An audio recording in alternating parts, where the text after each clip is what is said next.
Vamos a hacer un video para ver la prueba de cómo está sonando.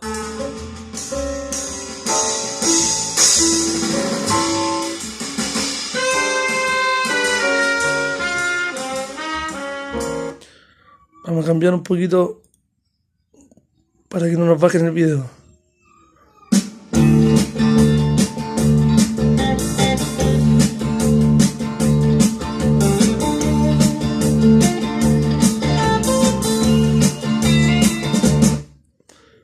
Estamos haciendo como un pequeño sound test, pero no quiero que bajen el video, así que vamos a estar cambiando un poquito, haciendo pruebas de cortas de música.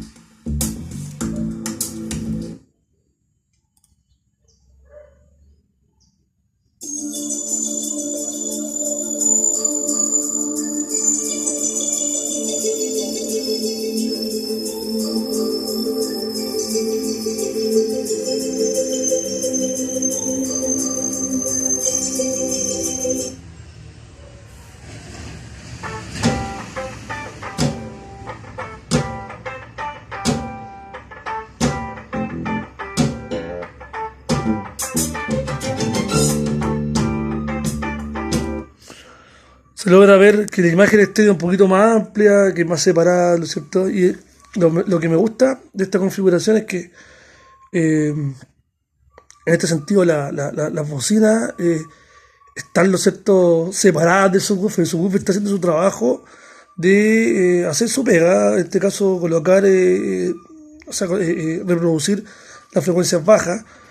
Pero hay un dato importante, que las Bowers & Wilkins tienen, pues, de fábrica, que son las 607, vienen con un taponcito, y ese tapón acá yo se lo acabo de incorporar y genera, ¿no es cierto?, un tremendo cambio positivo, porque hace que a 75 watts las Bowers tampoco se maten, ¿ya? Y se pueda controlar un poquito el bajo, y hace que las voces y los medios resalten un poquito más, sin el tapón. Obviamente con el tapón resalta un poquito más las voces, más naturalidad de la música, y el subwoofer está haciendo su trabajo al 100%. Entonces estamos logrando, ¿no es cierto?, que la imagen sea un poquito mejor, ya en ese sentido.